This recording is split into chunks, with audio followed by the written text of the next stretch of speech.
সরকারি চাকরিজীবীদের টোপের মুখে আগের বক্তব্য প্রত্যাহার করে নিলেন অর্থ উপদেষ্টা। নবম জাতীয় পে স্কেল নিয়ে কার্যক্রম চলমান, গেজেট প্রকাশ করা হবে নির্বাচনের আগেই, অর্থ উপদেষ্টা। আসসালামু আলাইকুম বন্ধুরা, স্বাগত জানাচ্ছি আপনাকে। আপনি যদি একজন সরকারি চাকরিজীবী হয়ে থাকেন তাহলে ভিডিওটি না টেনে শুরু থেকে শেষ পর্যন্ত দেখতে থাকুন, আর ভিডিওতে একটি লাইক দিয়ে চ্যানেলটি সাবস্ক্রাইব করে রাখুন নবম পে স্কেলের যে কোনো আপডেট সবার আগে পেতে। আগের বক্তব্য প্রত্যাহার করে নিলেন অর্থ উপদেষ্টা। অবশেষে নবম জাতীয় পে স্কেল নিয়ে আবারও নতুন করে অবস্থান স্পষ্ট করল সরকার। দীর্ঘদিনের অপেক্ষা, টানা আন্দোলন, দাবি দেওয়া আর ভবিষ্যৎ নিয়ে তৈরি হওয়া গভীর অনিশ্চয়তার পর সরকারি চাকরিজীবীদের জন্য কিছুটা হলেও স্বস্তির খবর এলো আজকের এই গুরুত্বপূর্ণ সংবাদ সম্মেলন থেকে। বহুদিন ধরে যে প্রশ্নটি সরকারি কর্মচারীদের মনে ঘুরপাক খাচ্ছিল, আজ তার একটি পরিষ্কার জবাব মিলেছে। আজ স্পষ্ট করেই জানিয়ে দেওয়া হল, নবম জাতীয় পে স্কেল বাতিল নয়, বরং এর কার্যক্রম এখনও চলমান রয়েছে এবং সরকার এই প্রক্রিয়া থেকে সরে আসেনি কিংবা বন্ধ করে দেয়নি। দীর্ঘ আন্দোলন ও সরকারি চাকরিজীবীদের ধারাবাহিক দাবির প্রেক্ষিতেই নবম জাতীয় পে স্কেল কার্যকরের লক্ষ্যে পে কমিশন গঠন করা হয়েছিল। বিভিন্ন পর্যায়ে আলোচনা, বৈঠক ও হিসাব নিকাশের মাধ্যমে এই কমিশনের কাজ এগিয়ে নেওয়া হয়। সরকারি কর্মচারীদের বারবার আশ্বাস দেওয়া হয়েছিল যে খুব দ্রুতই নতুন পে স্কেল কার্যকর করা হবে এবং বেতন কাঠামোতে বড় পরিবর্তন আসবে। সেই আশ্বাসের ওপর ভর করেই বহু কর্মচারী দীর্ঘ সময় ধৈর্য ধরে অপেক্ষা করছিলেন। তারা আশা করছিলেন নতুন পে স্কেলের মাধ্যমে তাদের আয় বাস্তবতার সঙ্গে সামঞ্জস্যপূর্ণ হবে এবং ক্রমাগত বাড়তে থাকা জীবনযাত্রার ব্যয় কিছুটা হলেও সামাল দেওয়া সম্ভব হবে। কিন্তু সেই আশার মাঝেই হঠাৎ করেই পুরো পরিস্থিতি বদলে যায়। গত 2 দিন আগে এক সংবাদ সম্মেলনে অর্থ উপদেষ্টার বক্তব্যে বলা হয়, নবম জাতীয় পে স্কেল কার্যকর করা হবে না। এই একটি বক্তব্য মুহূর্তের মধ্যেই ছড়িয়ে পড়ে গণমাধ্যম ও সামাজিক যোগাযোগ মাধ্যমে। এর পরপরই সরকারি চাকরিজীবীদের মধ্যে শুরু হয় তীব্র আলোচনা, ব্যাপক সমালোচনা এবং ক্ষোভের প্রকাশ। অনেকেই বিষয়টিকে সরকারের প্রতিশ্রুতি ভঙ্গ হিসেবে দেখেন, আবার কেউ কেউ ভবিষ্যৎ নিয়ে চরম হতাশায় ভেঙে পড়েন এবং নিজেদের জীবনযাত্রা নিয়ে গভীর উদ্বেগ প্রকাশ করেন।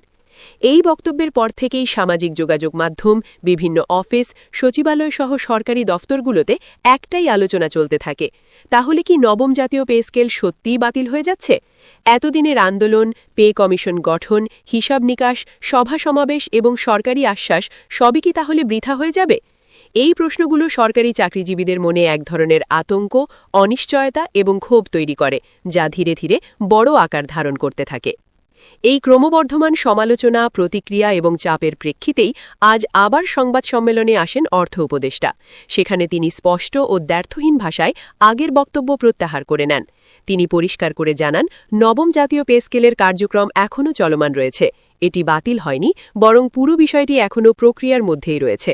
সরকারের পক্ষ থেকে এই বিষয়ে কোনো চূড়ান্ত সিদ্ধান্ত বাতিলের কথা বলা হয়নি বলেও তিনি উল্লেখ করেন। অর্থ উপদেষ্টা আরও জানান, সরকার আশা করছে খুব দ্রুতই নবম জাতীয় পে স্কেল কার্যকর করা সম্ভব হবে এবং এটি গেজেট আকারে প্রকাশ করা হবে। তার এই বক্তব্যের পর সরকারি চাকরিজীবীদের মধ্যে কিছুটা হলেও স্বস্তি ফিরে আসে। দীর্ঘদিন ধরে চলা অনিশ্চয়তা, বিভ্রান্তি এবং উৎকণ্ঠার পর অন্তত এটুকু পরিষ্কার হল, নবম পে স্কেল নিয়ে সরকারের কাজ থেমে যায়নি এবং বিষয়টি এখনও সক্রিয়ভাবে বিবেচনাধীন রয়েছে। সংবাদ সম্মেলনে তিনি আরও বলেন, যদি বর্তমান সরকার চূড়ান্তভাবে এটি কার্যকর করতে নাও পারে, তাহলেও নবম জাতীয় পে স্কেল সংক্রান্ত সব প্রস্তুতি, নীতিগত সিদ্ধান্ত এবং প্রয়োজনীয় বিষয় অনুমোদন দিয়ে যাওয়া হবে।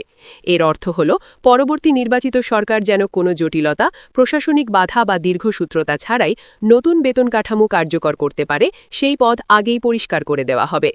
অর্থ উপদেষ্টা আরও জানান, নির্বাচিত সরকার ক্ষমতায় এলে নতুন বেতন কাঠামো কার্যকর হবে এবং তখন থেকেই সরকারি চাকরিজীবীরা নবম জাতীয় পে স্কেলের সুবিধা পেতে শুরু করবেন।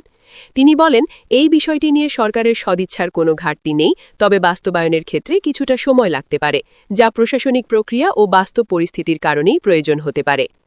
এই ঘোষণার মাধ্যমে পরিষ্কার হয়ে যায়, গত 2 দিন আগে দেওয়া বক্তব্যটি ছিল ভুল ব্যাখ্যা অথবা অসম্পূর্ণ তথ্যের ভিত্তিতে দেওয়া। আজ সেই অবস্থান থেকে সরে এসে সরকার আবারও নবম জাতীয় পে স্কেল বাস্তবায়নের প্রতিশ্রুতি নতুন করে পুনর্ব্যক্ত করল এবং তৈরি হওয়া বিভ্রান্তি দূর করার চেষ্টা করল। এখন সরকারি চাকরিজীবীদের মনে একটাই প্রশ্ন ঘুরপাক খাচ্ছে, কত দ্রুত এই পে স্কেল গেজেট আকারে প্রকাশ পাবে এবং বাস্তবে কবে থেকে এটি কার্যকর হবে। দীর্ঘদিন ধরে জীবনযাত্রার ব্যয় বৃদ্ধি, মূল্যস্ফীতি এবং বাজার পরিস্থিতির চাপে সরকারি কর্মচারীরা যে কঠিন বাস্তবতার মধ্য দিয়ে যাচ্ছেন, সেখানে নতুন